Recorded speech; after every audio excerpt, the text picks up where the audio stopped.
Mario, José, bueno, yo creo, Hola, buenas noches. Marcelo, cuando bajar ya bandera verde y vamos a iniciar. Perfecto. ¿Ale puedo compartir pantalla? Sí, pues, adelante. Bueno. Es que Ahí estamos. Está en pausa mi función de compartir pantalla, pero bueno, voy a intentar igual.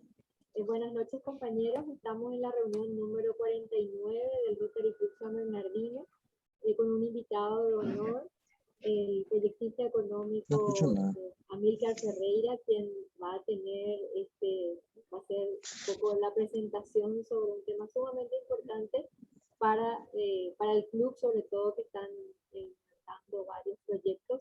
Así que le damos la bienvenida.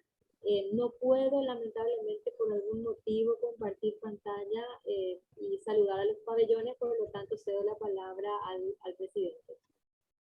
Muy buenas noches a todos. Bienvenidos a los que están ingresando. Bienvenido José, bienvenido Mario, bienvenido Alejandro. En fin, van a ir ingresando más tarde la gente. Realmente hablar de Amílcar Ferreira es hablar de una persona que se supo ganar un espacio importante en el quehacer, especialmente económico del país. Una persona que tiene una formación externa, estuvo en Costa Rica. Él es un hombre que definitivamente va a ser interesante tenerlo rodeando a nuestro querido club, porque también nosotros pensamos en esto de política de Estado en gobierno local, y una ciudad como San Bernardino, que hoy tiene 5 Vigi, tiene 2 Super 6, tiene 7 estaciones de servicio, ha crecido enormemente y realmente pienso que la sociedad civil hoy le ganó a la municipalidad en el sentido de que las inversiones son muy importantes. Y en ese sentido, tenerlo a Amílcar, que puede hacer un razonamiento un poco de lo que ocurre en la ciudad y la proyección de nuestra ciudad es muy importante. Así que con esta palabra, Amílcar, te doy la bienvenida, iniciamos y los muchachos van a ir entrando. Fuerte abrazo. Gracias, Derlis. Le voy a pedir al administrador si me puede habilitar, creo que ya está habilitado, la función de compartir pantalla. Quiero compartir porque tengo acá una pequeña presentación. Denme un segundito, ya pongo la presentación y empezamos entonces. Un segundito. Amílcar, las preguntas vamos a ir haciendo al final. Sí, podemos, me dejan avanzar un poquito y después ya hacemos las preguntas. Perfecto. Bueno, ahí les comparto una pantalla. ¿Me pueden confirmar si logran ver? sí, Sí, bueno. Sí, perfecto. Ok. Traje unas filminas para un poco reflexionar juntos, ¿verdad? Sobre lo que es la gestión del desarrollo, ¿verdad? Michael Porter es un profesor de Harvard, dedicó toda su vida a estudiar el fenómeno de la competitividad, ¿verdad? Está considerado como la mayor autoridad en el mundo en lo que es competitividad. Y bueno, él dice que esperar, digamos, que por ejemplo sea electo un intendente, ¿verdad? Y que a partir de su gestión se desarrolle una ciudad como San Bernardino es una forma equivocada de ver lo que es hoy la gestión del desarrollo. Él dice que el modelo antiguo es aquel en el cual el gobierno guía el desarrollo económico, las acciones, las decisiones, las políticas y los incentivos. Eso no funciona, dice Michael Porter. En realidad el desarrollo es un proceso de colaboración donde el gobierno es nada más una parte, ¿verdad? Involucra al gobierno, pero también involucra a la sociedad civil, a las empresas, a las instituciones formativas, ¿verdad? A la academia. Entonces, finalmente dice, el desarrollo es un proceso colaborativo. La forma como funciona, las formas exitosas, ¿verdad? De los países que han logrado cosas importantes, son aquellos en los cuales se ha dado ese proceso de colaboración, donde el gobierno, las autoridades son nada más una silla dentro de esa mesa en la cual se discute, se programa, se sueña, se planifica el desarrollo. De hecho, esta forma de ver, digamos, la gestión del desarrollo es lo que ha llevado a Michael Porter, que asesorando a países, a la conformación de las denominadas mesas de competitividad. Localmente acá, digamos, esa idea es lo que es REDIEX hoy en Paraguay. Si bien no funciona en realidad, lastimosamente, ¿verdad? En Paraguay como debería ser, ¿verdad? La implementación de esa idea. El REDIEX de Costa Rica es un buen ejemplo, es un caso de éxito en el mundo. Costa Rica, a inicio de la década del 80, tomó la decisión de potenciar su turismo, ¿verdad? Era un país con potencial, pero no tenía, digamos, todo lo que necesita un país para desarrollarse. Entonces conformó una mesa de turismo y era muy emocionante porque el nivel de compromiso que había de los políticos era alto. El presidente de la República solía asistir a esa mesa. La idea de gestionar el desarrollo con un proceso participativo,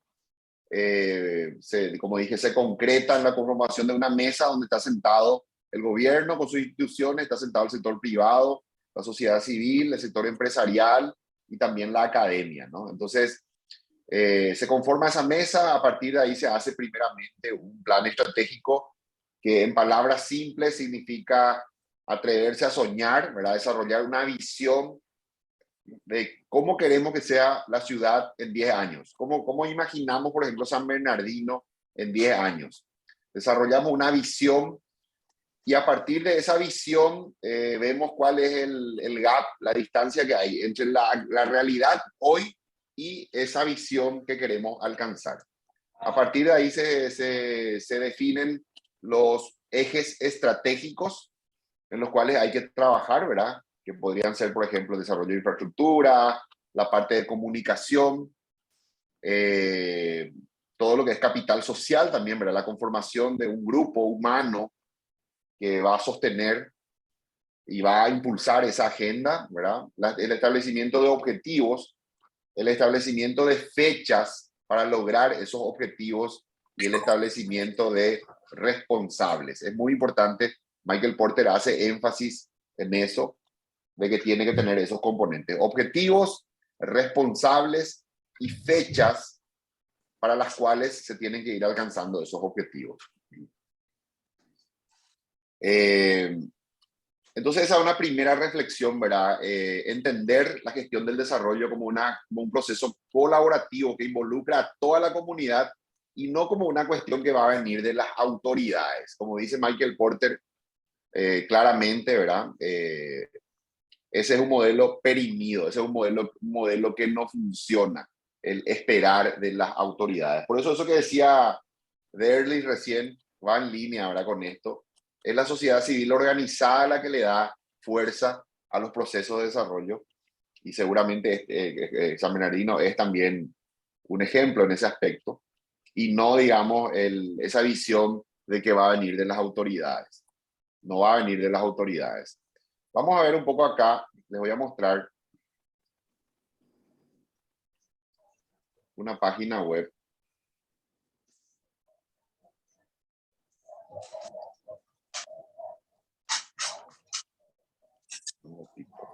Vamos a...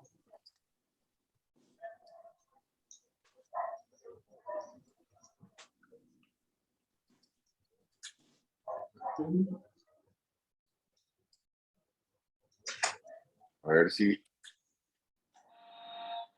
Mientras Amílcar prepara, doy la bienvenida a los compañeros que están. Carlos Butner, César López, Lourdes Cabral, bienvenidos. Bienvenidos a todos.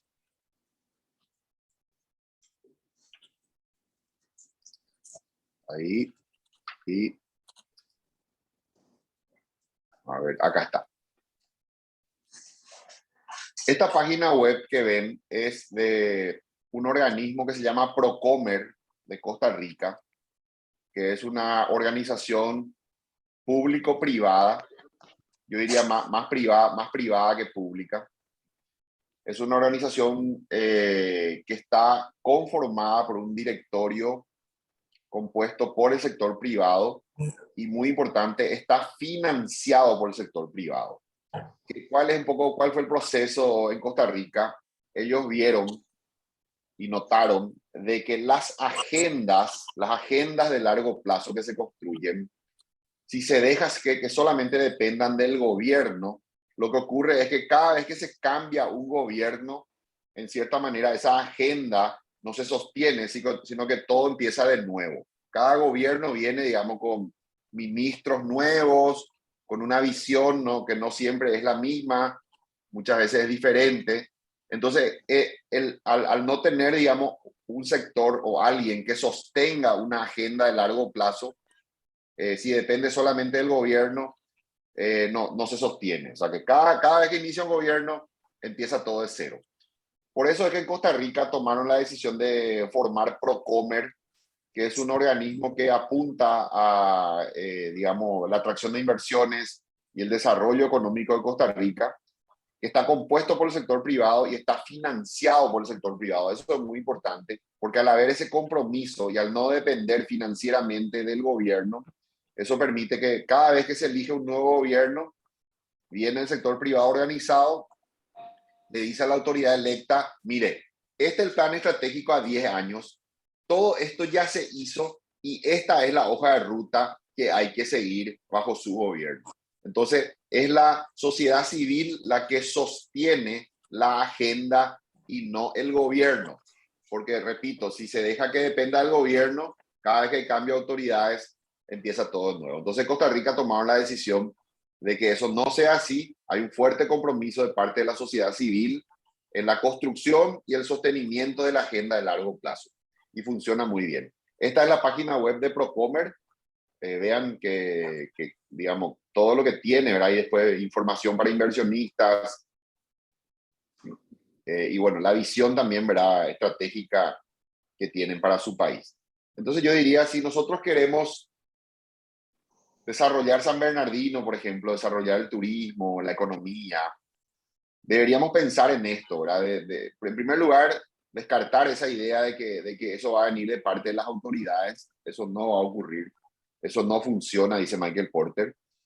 Debería ser un proceso colaborativo entre la sociedad civil, el gobierno, las empresas, el sector empresarial y la academia. Un ejemplo, en esas mesas de competitividad para el desarrollo de Costa Rica, cuando pensaron en el turismo, una de las cosas que notaron es que, cosas simples, ¿verdad? Una de las cosas que notaron es que, por ejemplo, no había señalética. La señalización para el turismo no era la adecuada. Entonces, en esa mesa decidieron, ¿verdad?, de que había que, en un plazo de 2 años, poner toda la señalización en las rutas, etcétera, ¿verdad? Y de eso se encargó el Ministerio de Obras Públicas de Costa Rica, ¿verdad?, de hacer toda la señalización. Después notaron de que, o identificaron, de que no había un mecanismo para clasificar a los hoteles, digamos, la cantidad de estrellas que los hoteles le ponían. Cualquiera nomás se autonombraba hotel de 4 estrellas, hotel de 5 estrellas, y no había, digamos, un estándar. Entonces desarrollaron en el Ministerio de Turismo digamos, un mecanismo para que haya una certificación de tal manera que el hotel de 5 estrellas sea realmente 5 estrellas, el de 4 estrellas, así sucesivamente, para evitar, digamos, estafas a los turistas, porque al haber esa certificación, ya cada hotel, de acuerdo a la calificación otorgada por el Ministerio de Turismo, estaba autorizado a utilizar cierta cantidad de estrellas. Y bueno, cosas como esa, ¿verdad? Cuestiones como también la forma, digamos, organizar el aeropuerto, el tema de la concesión de visas a los turistas al momento de su llegada. Ellos eliminaron eso de que un extranjero tenga que pedir visa antes de venir, sino que simplemente al llegar al aeropuerto en un proceso abreviado, con un pago mínimo de $10 se le daba la visa. Ese tipo de cosas, ¿verdad?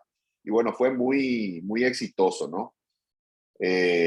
Repito, una agenda de desarrollo sostenida por el sector privado. Voy ahora a compartir nuevamente la otra presentación y seguimos.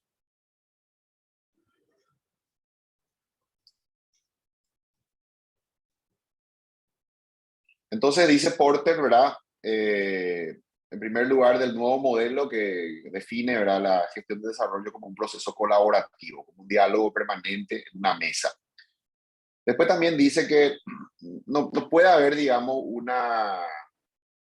¿cómo diría?, el surgimiento de un sector donde solamente un eslabón de esa cadena es bueno, sino que tiene que tener varios eslabones y todos tienen que ser buenos y todos tienen que estar coordinados, digamos, para que el sector tenga éxito. Acá vemos un ejemplo, ¿verdad?, lo que es el desarrollo de un clúster de turismo en Australia, ¿verdad? Entonces dice, no hay que ver solamente como, por ejemplo, parque temático. Si vamos a hacer un parque temático en San Bernardino o vamos a hacer un anfiteatro y eso ya va a traer el turismo. En realidad hay que verlo como clúster, ¿verdad?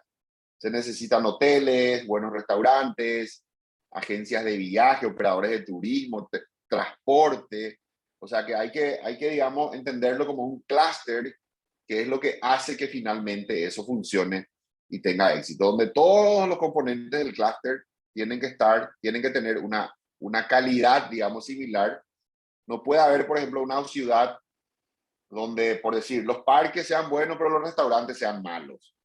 O haya restaurantes, pero no haya, por ejemplo, bancos, servicios financieros, cajeros automáticos, servicios inmobiliarios. Entonces hay que trabajar esto con una visión de clúster, donde integramos a todos y buscamos que todos los componentes del clúster eleven su calidad, estén más o menos alineados, ¿verdad?, y ofrezcan una alta calidad de servicio, de tal manera que la experiencia del que venga sea realmente buena, a partir de que todo el clúster tiene una calidad alta, importante.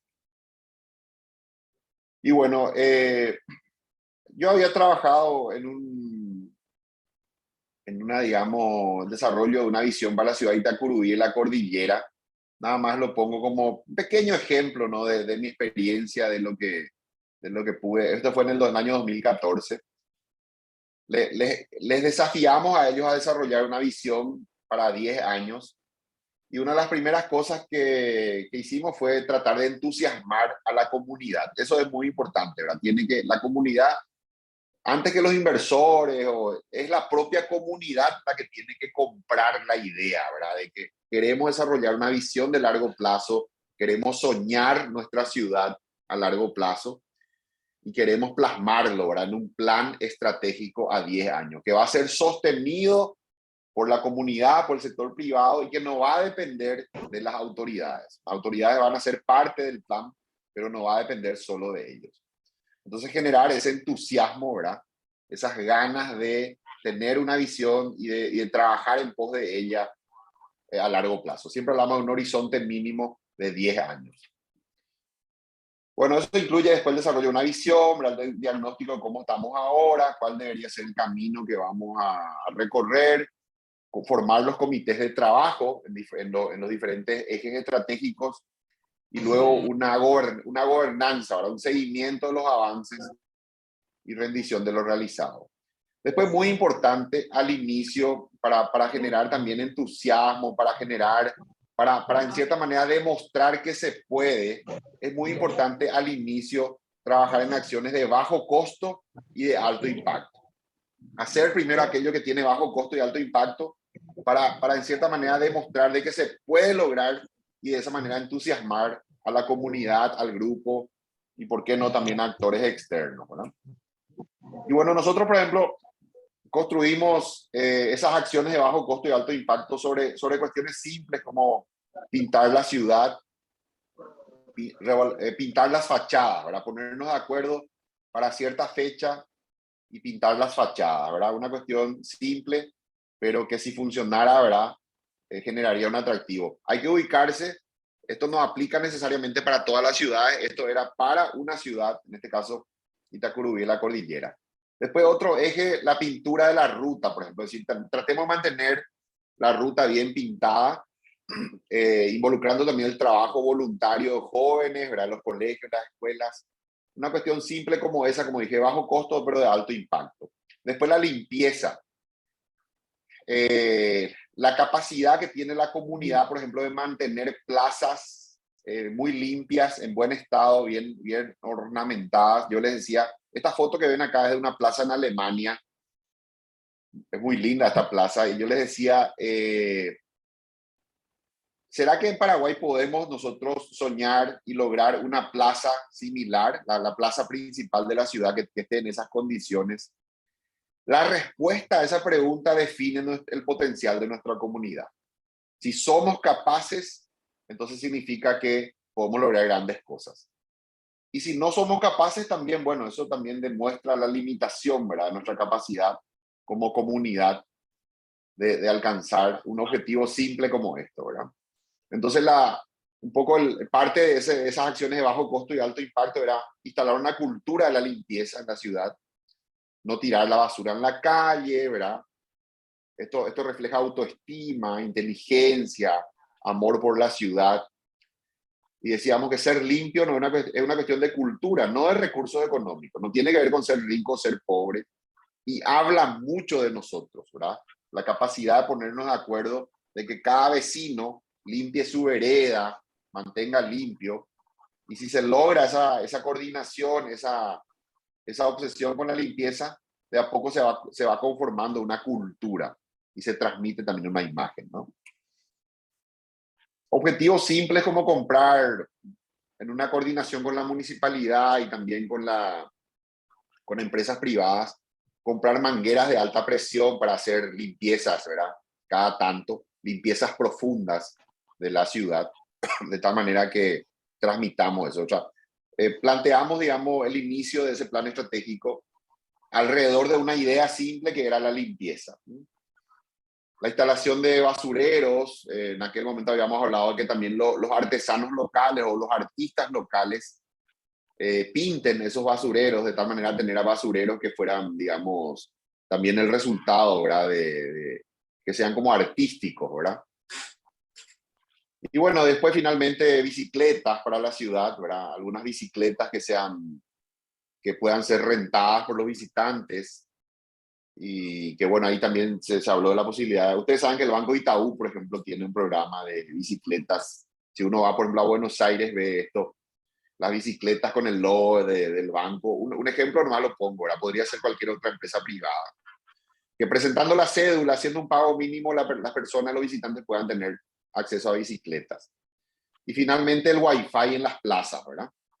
Entonces, nada más, y esto no quiero ponerlo como algo, solo lo pongo a modo de ejemplo, ¿verdad? De cómo con cuestiones simples se puede dar inicio a un plan, motivar a la comunidad y bueno, después ya pasar a cuestiones más ambiciosas, ¿verdad?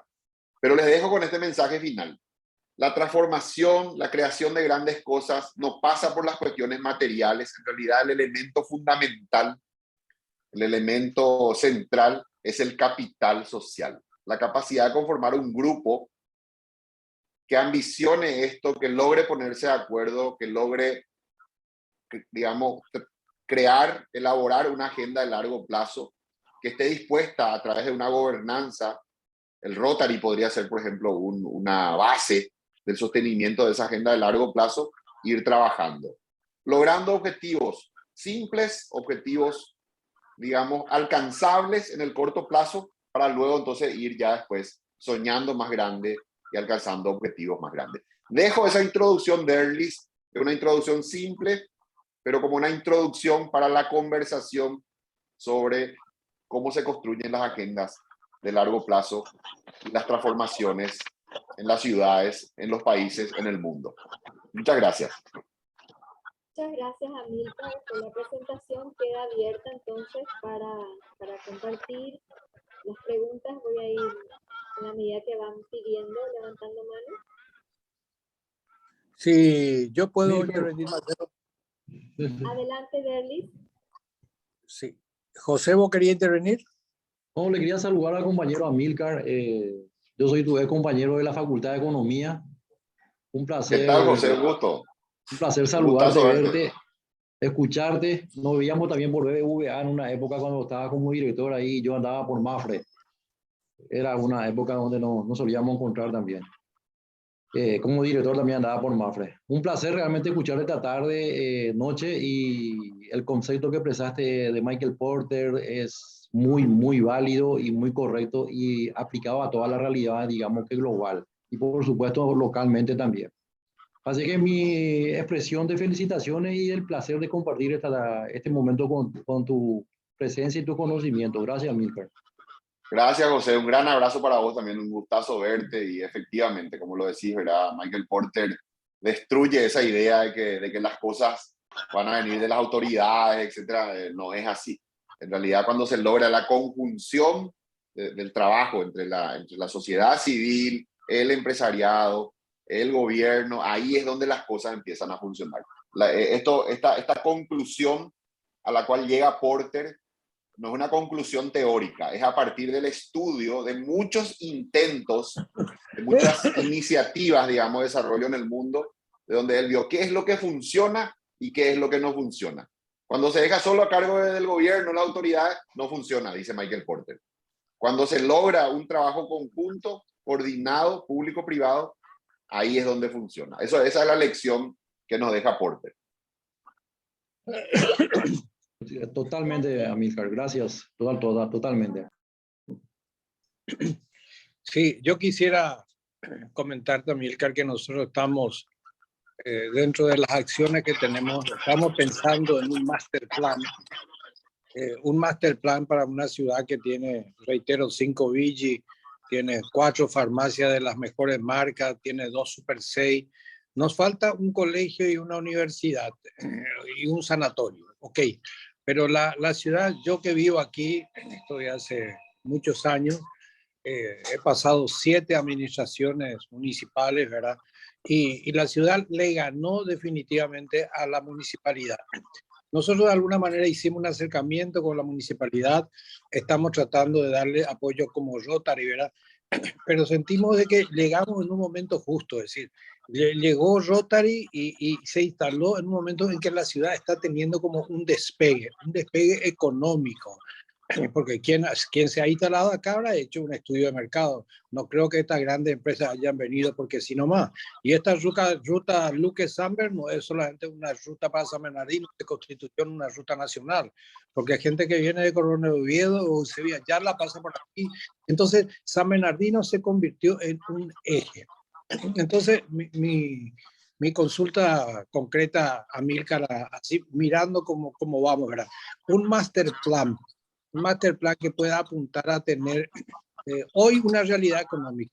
¿Sí? Hoy, si esto crece, que podamos tener en 3 años 8 índices. ¿Cómo se podría programar ese crecimiento? ¿Cómo podríamos manejar esos datos estadísticos en relación a lo que se mueve económicamente? Aquí es mi pregunta. Sí, es totalmente factible, Derly, ¿verdad? Digamos, recoger datos que pueda haber sobre ese tema. Pero repito, lo más importante es tener una masa de gente, una base, digamos, de gente dispuesta, interesada en desarrollar una visión y, bueno, con la ayuda de un consultor, porque normalmente así funciona, ¿verdad? Hay un consultor que es el que va acompañando con los datos, con la metodología, se desarrolla una visión estratégica, que normalmente se recomienda que sea mínimo a 10 años. Por ejemplo, en este caso sería San Bernardino 2032. Es decir, ¿cómo imaginamos que queremos que sea San Bernardino en el 2032? ¿Cómo imaginamos esa ciudad? Desarrollar esa visión. Y a partir de ahí, bueno, ponerle todos los componentes de qué es lo que haría falta para hacer realidad esa visión. Convertirlo en un plan estratégico. La parte de data, que es lo que preguntas, yo creo que es casi, diría, lo más sencillo, ¿verdad? Conseguir toda la información económica, actividad económica, el número de empresas que hay en el mapeo, digamos, lo que es esa región, etcétera. Y sobre eso, entonces, trabajar para desarrollar una visión estratégica. Que no sea, digamos, un crecimiento caótico, aleatorio, sino que sea el resultado de una visión estratégica. Es como conducir el proceso de desarrollo de San Bernardino, donde cuando vengan los inversionistas se les pueda mostrar incluso esto. Este es el plan, estas son las cosas hacia donde, digamos, el lugar hacia donde queremos ir.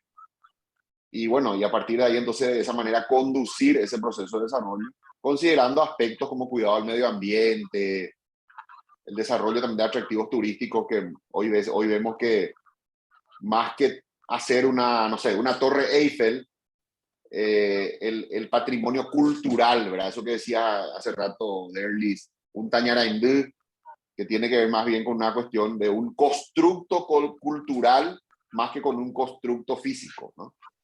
Es muy importante, así que, no sé, San Bernardino perfectamente, así como Encarnación tiene su corso, Tañarandú tiene su actividad religiosa, y bueno, San Bernardino también podría tener su actividad típica del año que digamos, que atrae a mucha gente, ¿verdad? Podría tener un calendario anual de actividades donde a partir de esa cultura, de ese atractivo cultural, se va potenciando, ¿no? Gracias, Amílcar, gracias. Queda abierto para esa consulta, queda abierto. Sí. Un ratito. Para mí es Alejandro. Macero. Sí, adelante. Alejandro, Mario primero y luego vos, ¿sí?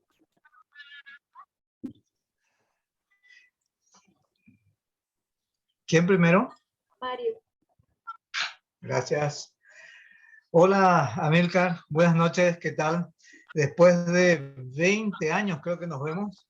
Vi cuando estaba en Costa Rica, ¿verdad? Cuando fuiste elegido, yo estaba embajador y vos fuiste elegido por la universidad como el mejor egresado y el profesor haciendo el doctorado ahí. Me acuerdo que estuvimos en una charla en tu gabinete, ahí en la universidad. Y ese es el recuerdo que tengo de vos. Y el trabajo que hiciste ahí y cómo llevabas arriba el honor de ser paraguayo, ¿verdad? Y un paraguayo que era líder y que era, entre los profesores, era el mejor, ¿verdad? Eso, gracias, ¿verdad? Mario. No, eso fue así, ¿verdad? Realmente, y a todos nos pone orgullosos. Y bueno, después yo te escucho acá por la prensa, ¿verdad? La televisión, etcétera, donde te hacen entrevistas y ese tipo de cosas, tus análisis que son fantásticos. Y yendo a lo actual, lo de hoy, me parece súper genial que hayas citado en esta última intervención que hiciste, acabas de hacer, contestándole a Derlis, el hecho del constructo cultural.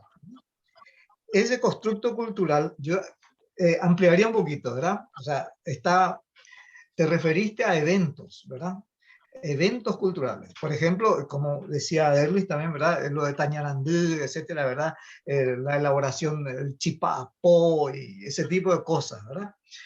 Esos son eventos culturales, pero está en el fondo de todo eso, está lo más grave, ¿verdad? Grave digo por lo difícil de obtener, ¿verdad? Pero no porque sea malo, al contrario, porque es lo más importante, el sustento de todo, que es la manera en que la gente se porta, la manera en que la gente reacciona ante la vida diaria y resuelve sus problemas diariamente, ¿verdad? Resuelve con honestidad la compra de arroz en el almacén, ¿verdad? Resuelve con honestidad o no, ¿verdad? El hablar con el vecino, el chisme en el barrio, es decir, ese aspecto cultural es el que me preocupa, ¿verdad? No digo específicamente a San Bernardino, sino en cualquier lugar que se vaya a hacer un trabajo así, yo creo que es el trabajo de zapa, el primer sustrato para que después el resto pueda andar, ¿verdad? Y como dijiste, reitero y reafirmo lo que vos estás diciendo, que lo más importante es ver que haya un conjunto de personas que estén primero que conozcan lo que se quiere hacer y que estén de acuerdo en eso, ¿verdad? Que estén de acuerdo, porque si no, cualquier proyecto que se haga, todo va a ser en el aire, ¿verdad? No va a tener patas, no es que va a tener pocas patas, no va a tener ninguna pata. Son todas cosas en el aire, si es que no existe eso, ¿no? Y eso no es fácil conseguir en San Bernardino, no es una visión negativista la que voy a dar, sino una visión realista. No es fácil conseguir porque la gente no vive en San Bernardino, en primer lugar. Derli es uno de los pocos que vive acá, ¿verdad? En nuestro grupo. Y bueno, y entonces no hay arraigo, ¿verdad? El desarraigo es porque uno tiene los intereses, tanto laborales como de familia, como de educación de los hijos, o para los jóvenes, digamos, de primer empleo, etcétera, en Asunción, y no los tiene en San Bernardino. Entonces, y esa es la gente que más, la gente que puede, la gente que, como decía Derly, para quien están instalados los biggies, las estaciones de servicio, los supermercados, etcétera, ¿verdad? Y entonces, ese es un poco el talón de Aquiles de San Bernardino, a pesar de ser una ciudad que tiene todos los condimentos para ser turística, ¿verdad? Pero yo creo que todas las ciudades turísticas tienen ese problema. Lo mismo será Mar del Plata o Punta del Este, ¿verdad? Donde la gente no vive ahí, ¿verdad? Los que realmente veranean, o sea, hay muy poca gente que vive, ¿verdad? Y los que viven no son realmente los que utilizan los servicios más caros, digamos, los que van a generar ingresos, a mover la economía, digamos, ¿no? Ese es un poco el planteamiento que quisiera hacer, la visión, una visión de costado a lo que decir. Y recalcar aquello de lo cultural. También vi que estaba en el proyecto que hiciste para Tobatía, o para Tomatí, ¿no? Itacurubí de la Cordillera. Para Itacurubí. También ahí habías puesto algo de la cuestión cultural. O sea, está escrito ahí en una de las gráficas que pasaste, está puesto. Y también Michael Porter, ¿verdad? Como siempre, porque, o sea, como todos los grandes, también está escrito en uno de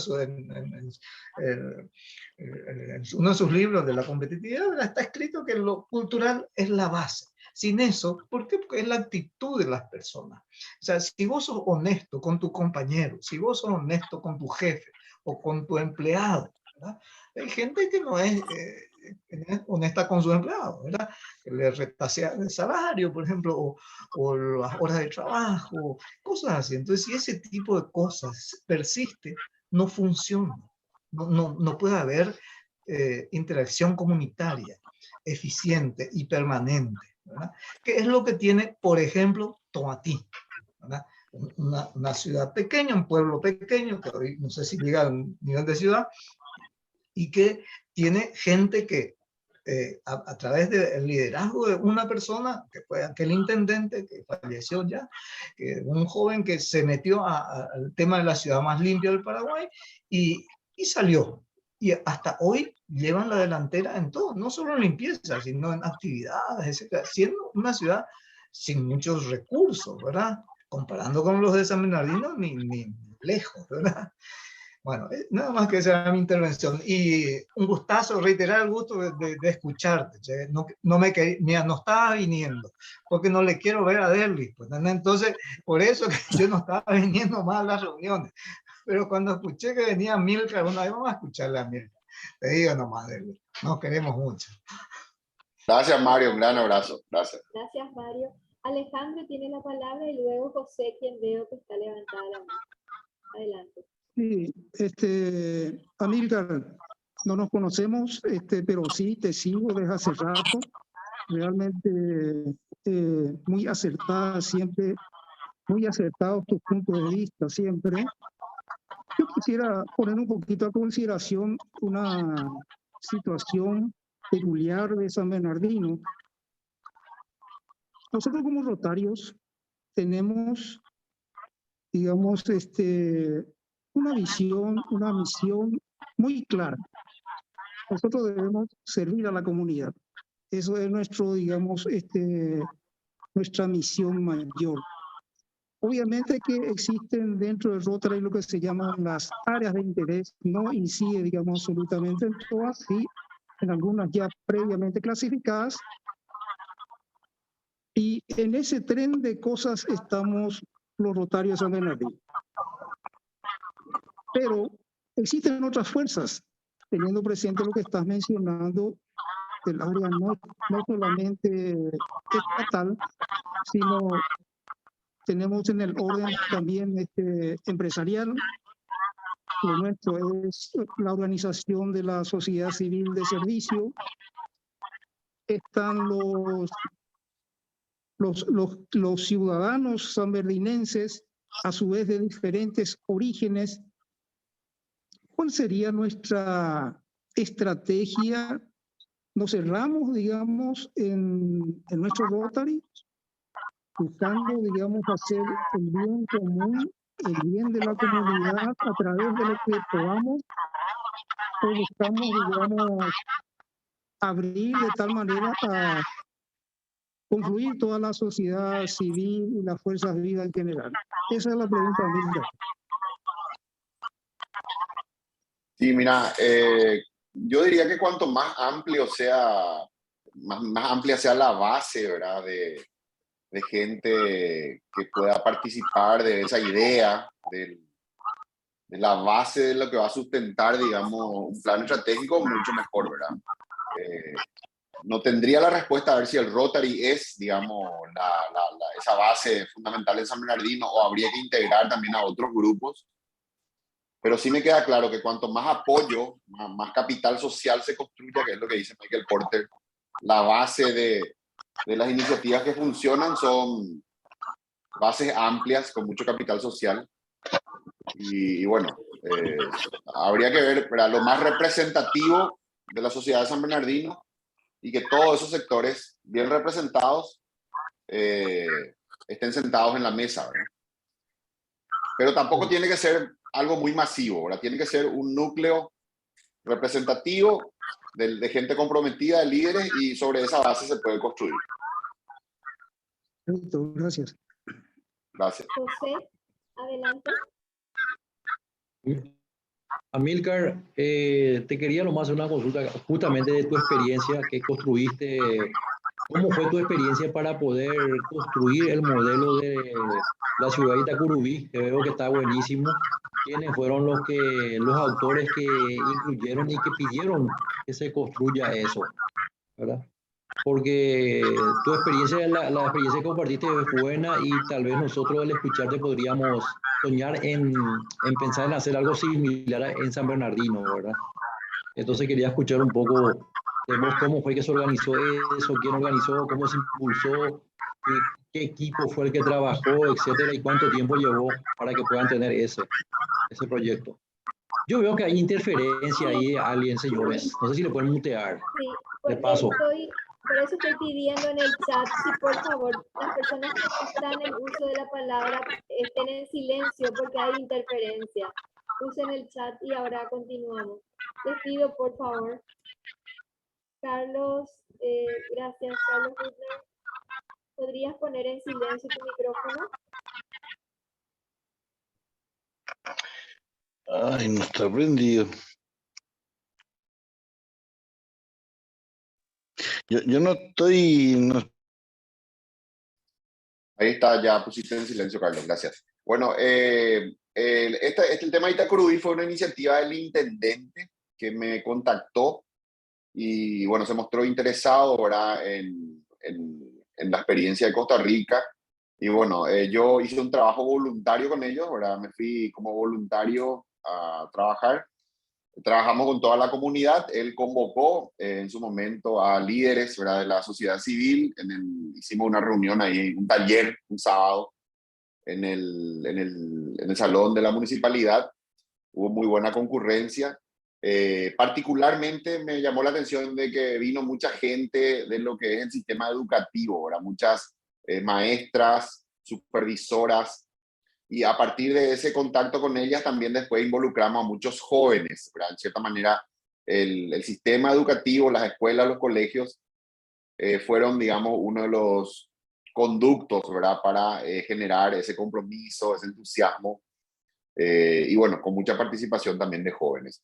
Fue una experiencia que duró más o menos un año. Trabajamos más o menos un año.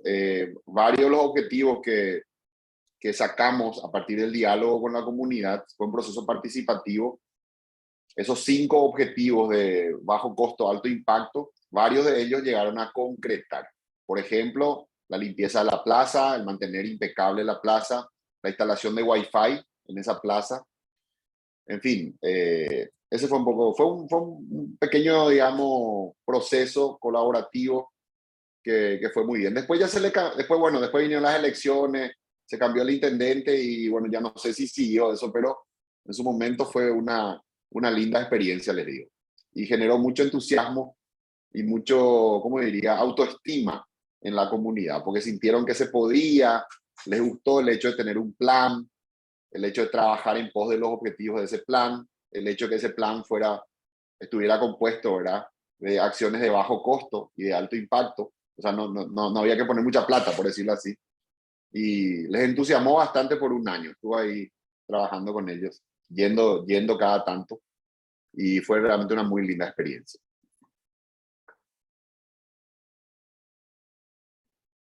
Amílcar, muchísimas gracias, Amílcar. Espectacular, gracias. ¿Alguna otra consulta?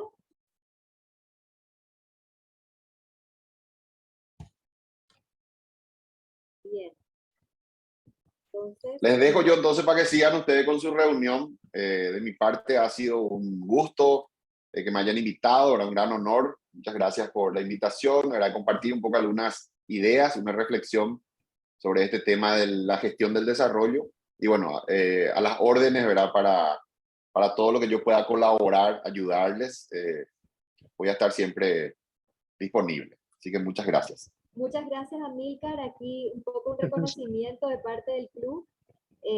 Muchísimas gracias por tu tiempo, por compartir tu experiencia, tus conocimientos, y bueno, aquí el certificado de reconocimiento concedido a Amílcar Ferreira por la excelente presentación sobre el tema de desarrollo económico de San Bernardino. Firma el presidente. Y bienvenido en otra oportunidad. Muchísimas gracias. Aplausos, compañeros. Gracias a todos. Gracias por estar. Gracias y chao. Gracias, Amílcar. Gracias. Chao, chao. Gracias, Amílcar. Gracias. Chao, chao.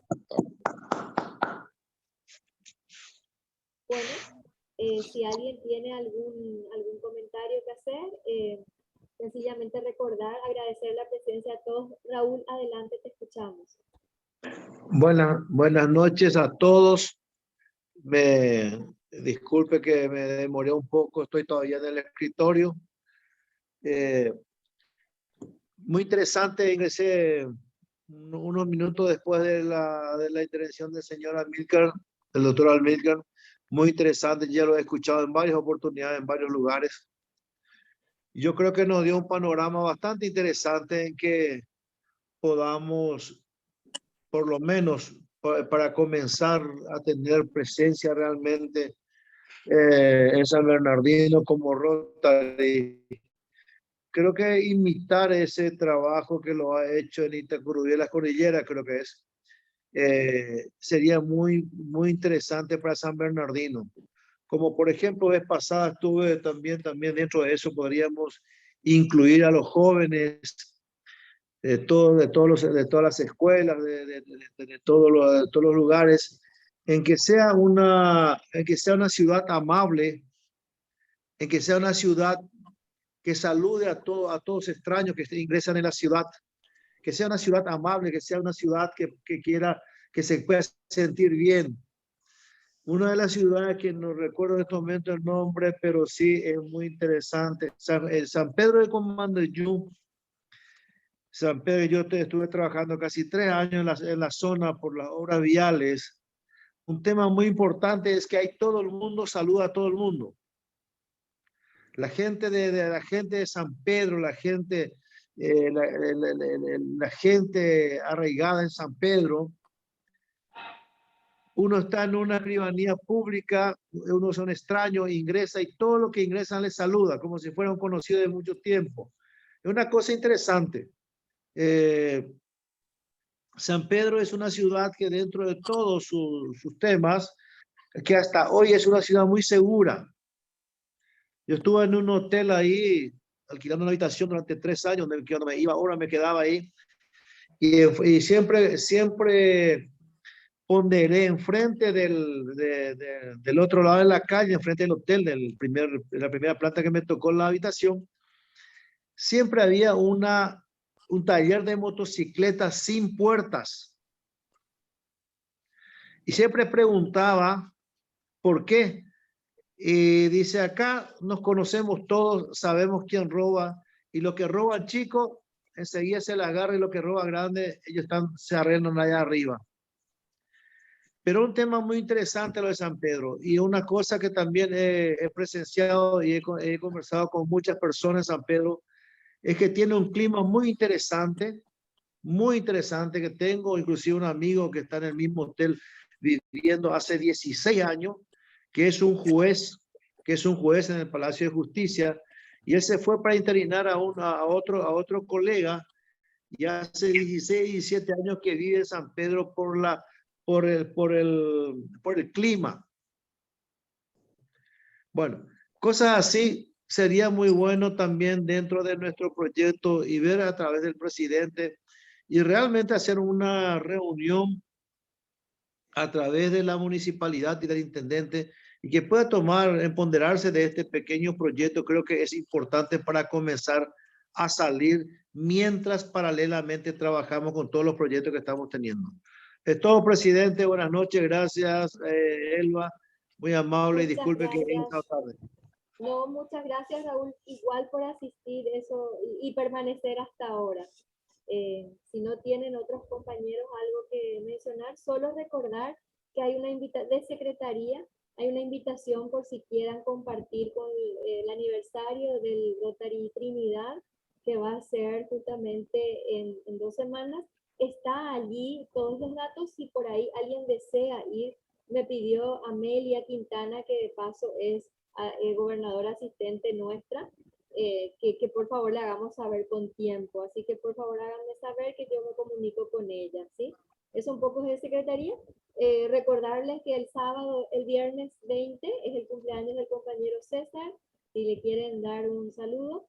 Y bueno, también pedirles disculpas. Yo a la junta directiva me excusé.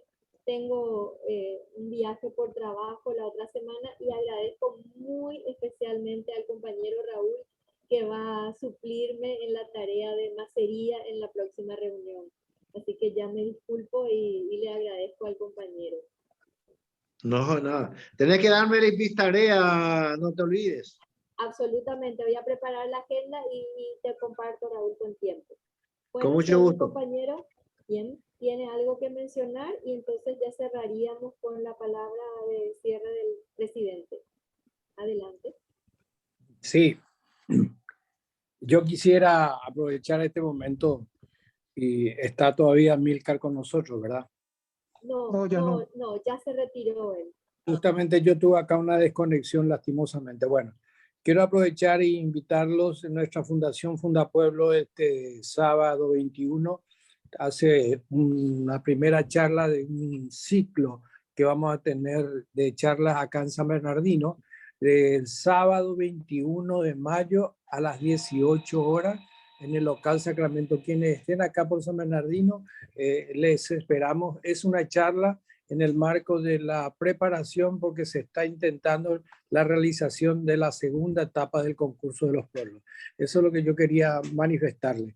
Y les agradezco a todos. Me parece que fue muy positiva la presentación del señor Amílcar, así que avancemos, compañeros. Muchísimas gracias. Adiós, adiós.